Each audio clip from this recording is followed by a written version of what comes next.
Beda apanya? Sama aja. Sama-sama hidupnya nggak jelas. Apa itu gambar-gambar gitu. Udah, stop pembicaraan tentang ini. Papa udah nggak mau denger lagi.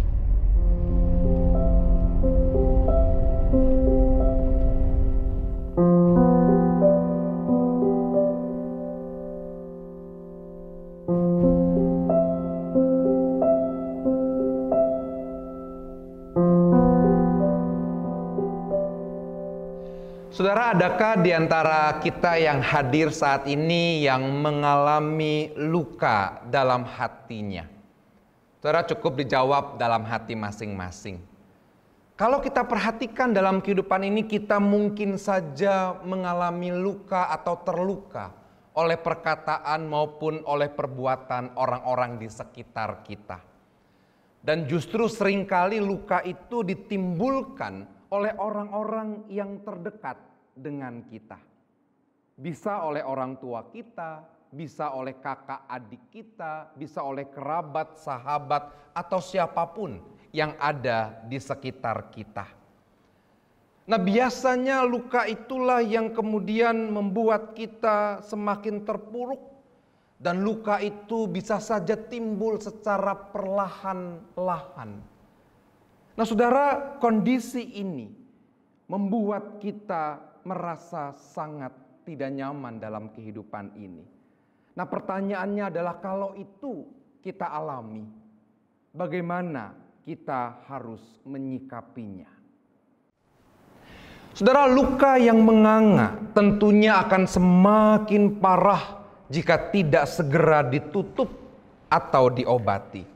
Artinya luka itu membutuhkan pemulihan. Sama seperti kehidupan kita, pemulihan dibutuhkan untuk setiap luka batin yang ada dalam hati kita. Persoalannya, saudara, pemulihan itu bukanlah proses yang mudah. Terlebih lagi ketika kita mengandalkan usaha dan kekuatan diri kita sendiri, seringkali kita menemukan jalan buntu. Nah, oleh karena itu sesungguhnya kita membutuhkan kasih karunia dari Tuhan. Hanya karena kasih karunia Tuhan itulah yang akan memampukan kita untuk dapat menerima kenyataan dan mengakui setiap luka yang ada di hati kita. Oleh karena itu, saudara, saya ingin mengajak kita semua untuk memiliki keterbukaan hati, untuk bersedia menjalani setiap proses pemulihan yang Tuhan izinkan untuk kita alami.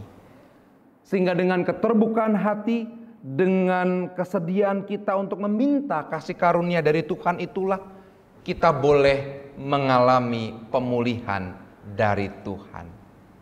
Tuhan menolong kita. Amin.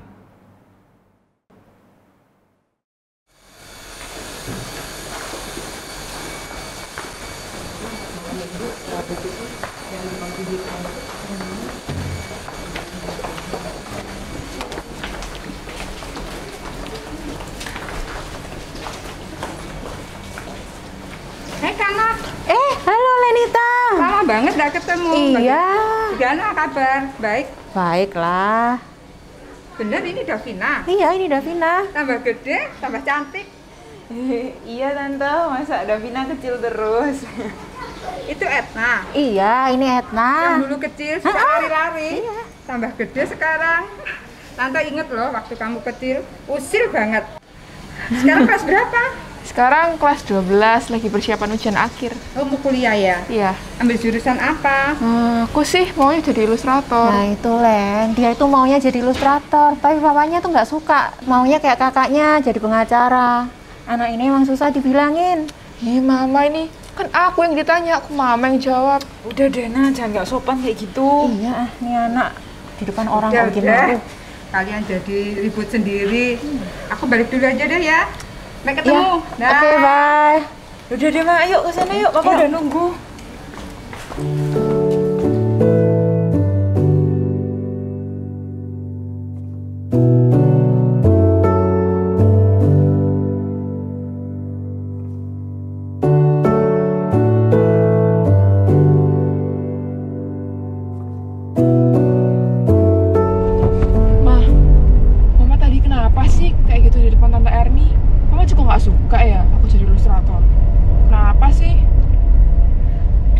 Udah deh, tadi baru aja pulang dari gereja, masih ngajak ribut aja.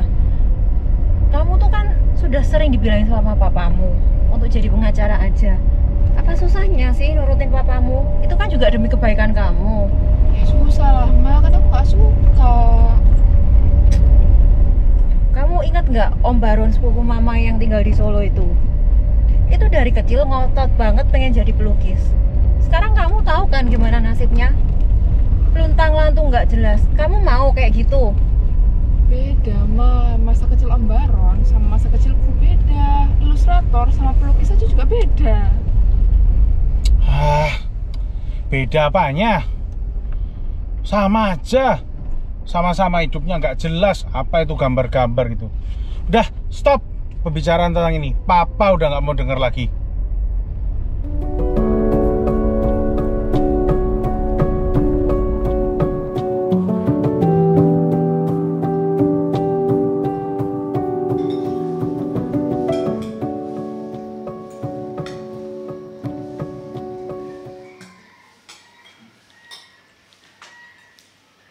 Nah, Papa heran deh sama Etna. Kenapa ya? Dia ngotot banget pengen jadi ilustrator. Padahal kan jadi pengacara lebih enak. Kerjaan lebih pasti. Iya sih, Pak. Mama juga nggak ngerti kenapa dia sengotot itu. Memangnya Papa nggak ngebolehin kenapa sih? Ya, kan kamu tahu sendiri, kalau jadi ilustrator itu kerjaannya nggak terjamin. Lihat itu, si Baron, sepupu kamu. Dia kan juga kerja sebagai pelukis. Mirip-mirip lah. Bulan ini dapat kerja. Bulan depan nggak ada kerjaan. Bulan depannya lagi juga nggak ada kerjaan. Baru bulan berikutnya ada kerjaan. Udah gitu, dia masih hidup di kota kecil. Dan sampai sekarang, tahu sendiri kan, hidupnya serba pas-pasan. Kalau Etna seperti itu, gimana dong nasib dia nanti? Iya juga sih, Pak. Tapi kalau Mama lihat, si Baron itu meskipun hidupnya pas-pasan, tinggal di kota kecil, tapi dia tuh bahagia banget. Dia juga sayang sama istri dan anaknya. Pokoknya dia tuh nggak mikirin tentang materi gitu. Yang penting hidupnya bahagia. Ya, tapi bahagia aja nggak cukup, Ma. Papa belajar dan kita harus tahu realitanya bahwa hidup ini membutuhkan materi, membutuhkan uang. Papa jadi ingat dulu saat Papa kecil, keluarga Papa hidup serba kekurangan. Jangankan untuk beli baju, untuk makan sehari-hari aja harus bagi-bagi sama Papa, sama Mama, sama saudara. Sejak saat itu, aku meyakini bahwa hidup itu benar-benar butuh materi, butuh uang supaya kita bisa hidup enak dan nyaman. Sebenarnya yang Papa bilang itu nggak salah sih. Cuman coba deh Papa pikir dulu. Memang hidup kita tuh berkecukupan, materi juga melimpah. Tapi kita nggak bahagia. Terus hubungan kita sama anak-anak tuh juga jauh. Kita sendiri juga akhir-akhir ini sering bertengkar kan? Iya. Mama tuh ingin punya keluarga yang hangat kayak gitu, Pak.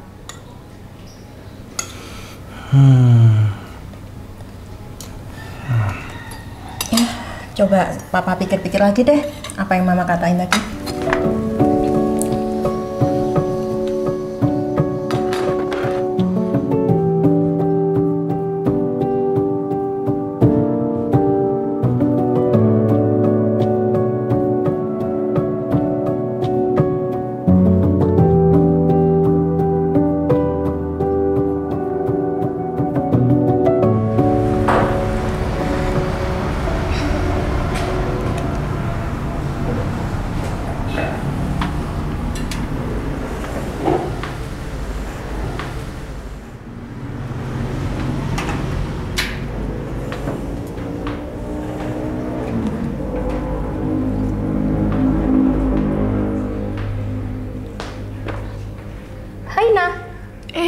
Kinan, nakitin aja. Kamu sendirian aja? Iya. Aku gabung ya? Oh ya, sini temenin aku. Kak Kinan sendirian aja. Iya nih, temenku batal dateng, padahal udah janjian. Untung aja ada kamu di sini. By the way, kamu lagi gambar apa? Oh, ini. Ya lagi coret-coret sih, masih sketsa kasar. Ya masih brainstorming dulu. Kayaknya kamu bakal gambar foto keluarga gitu nggak sih? Iya. Aku yakin, pasti gambarnya bagus banget. Kan kamu emang bakat gambar-gambar gitu. Kak Kinan bisa aja. Ya, makasih loh ya. Ini gambarnya belum jadi tapi udah dibilang bagus. Ya, Mama, Papa, Kak Vina di rumah juga mereka nggak pernah muji gambar aku. Kok gitu sih? Emangnya mereka nggak pernah ya lihat karya-karya kamu?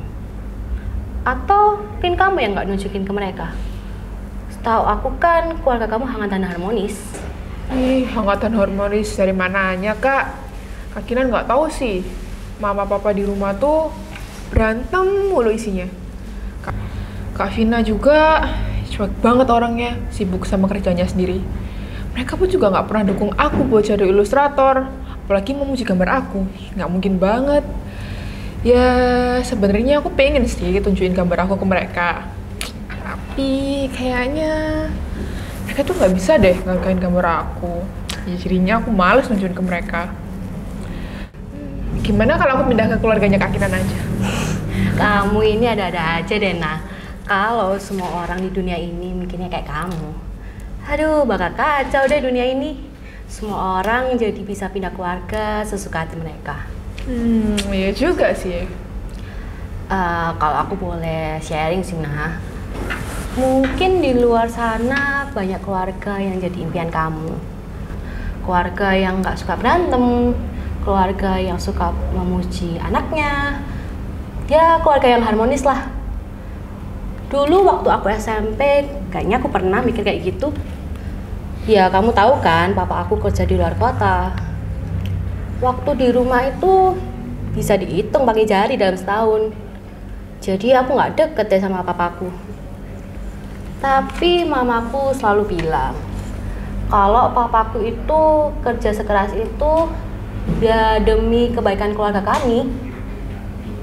Mungkin awalnya aku nggak bisa ngerti. Tapi seiring berjalannya waktu, ya aku mulai bisa ngerti kondisi keluarga aku sekarang ini.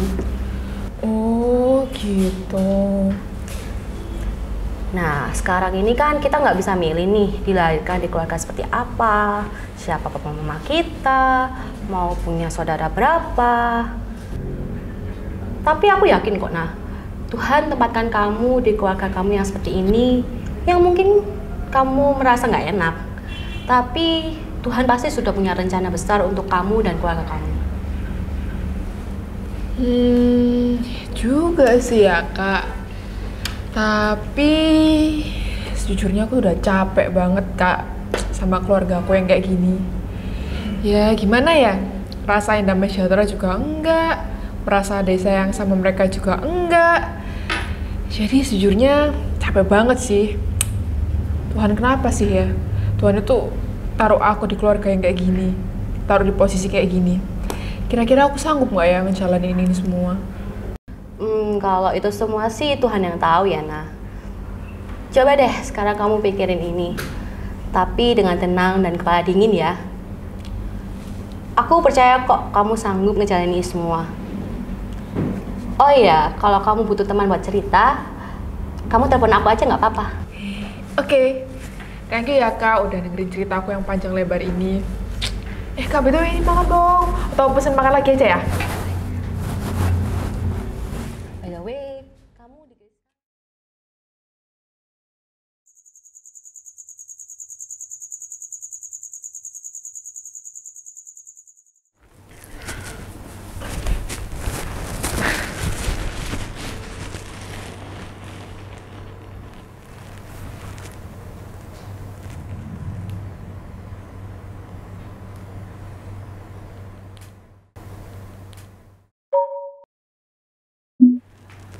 Keluargamu adalah tempat terbaik yang kusiapkan untuk membentuk dirimu yang hebat di masa yang akan datang.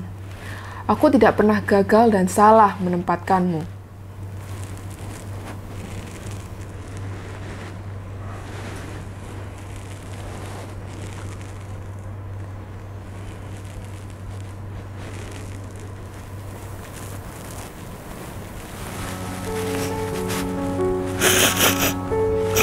Tuhan, aku benci keluargaku.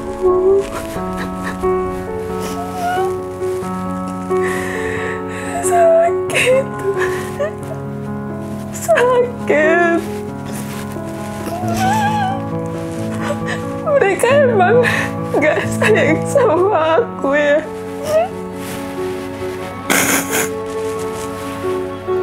Aku capek Tuhan.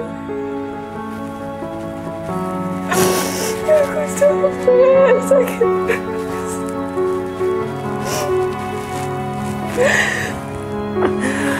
Aku udah berusaha buat ngerti maksud mereka kayak gimana. Tapi aku nggak bisa ngerti. Tuhan.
Tuhan,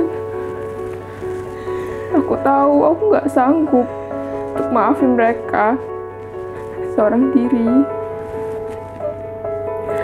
Aku juga tahu kalau aku berusaha sendiri, aku akan berakhir dengan tangan kosong.